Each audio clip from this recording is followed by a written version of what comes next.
Swanes gardens at Dural, and it's early August, and we consider this to be probably the best time to do your winter prune of roses. The rose I'm going to stage, it is not important as to where or how you actually cut the rose. It's simply removing the excess wood so we can get a better idea of what the structure of the plant is like.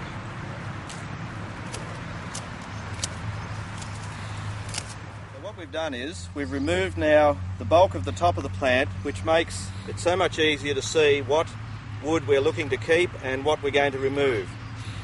We try to only keep wood that's around about 2 to maybe 3 years old at the very oldest. The easiest way to tell these, a single 1-year-old stem will have this lovely smooth bark, which will be either green or red depending on the variety. 2-year-old wood will start to show signs like it is here of this woody bark. Older than that becomes very woody and really should be removed, because what we're trying to do is we're trying to regenerate the plant to encourage freshen your wood, which will give you your best. This is what we call wood that is now older than 3 years. We have pruned it in the last couple of years where it's shooting nicely from up here, but now, because we have this lovely new water shoot that's come up from the base, we can now remove this old wood to encourage more of this type of wood to be generated from the base. What I often tell people is to look at the wood that you're pruning, and people will simply leave far too much wood on the rose. They think because there's nice wood up the top here that all that should be kept, when in reality it simply should be removed. This is often how I see people pruning roses.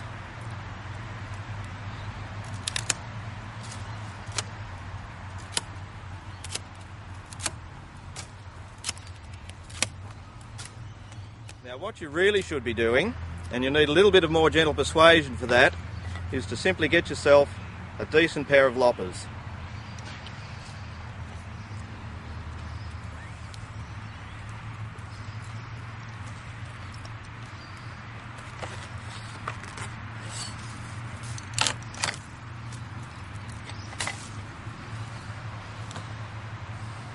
Now what we've done is we have now removed all this old wood.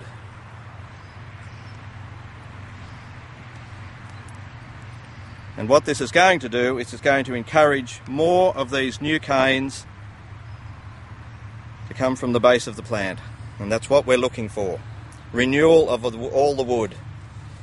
Now where is this renewal wood going to come from? It is going to come, like this one, from the crown area of the rose. And that is what we're looking for, because it is the much stronger wood. That wood is going to give you your best flowers.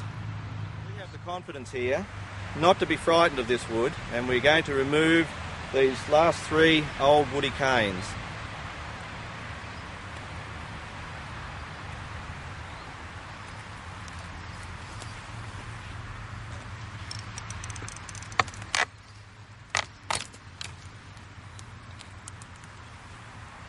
And as you can see from this wood, it is definitely too old. It's not worth keeping any of the wood above that, because it is becoming less productive.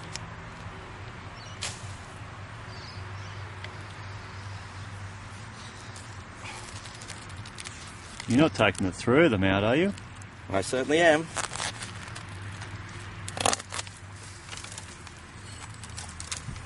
There's nothing worth keeping in that. Now you may think that's enough, but we still have a little bit of final cleaning up to do. Generally we say to prune your roses down to around about knee height. That is ideal for the home gardener. And what we're doing is we're looking hopefully for an outward facing bud, because we want the rose to shoot away from the centre, not back towards it.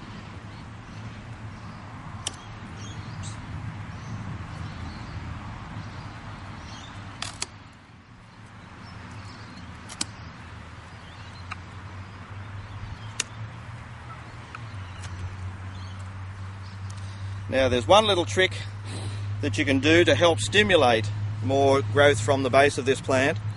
In this crown area there is a lot of buds, and most of these are dormant. So what we're going to do is show you how to trigger a little bit more growth. And you can simply use your closed secateurs, or if you have a pruning saw, use that. And it is a matter of just simply giving this crown a little bit of a bash up, or if you're using your pruning saw, just a little bit of a scrape, not too severe, because what we're doing is we're tricking this plant into thinking there is something wrong, and it's now going to stimulate that new wood to generate like these canes here. There you have it. Now we're going to come back sometime in spring just to show you how well this rose is doing.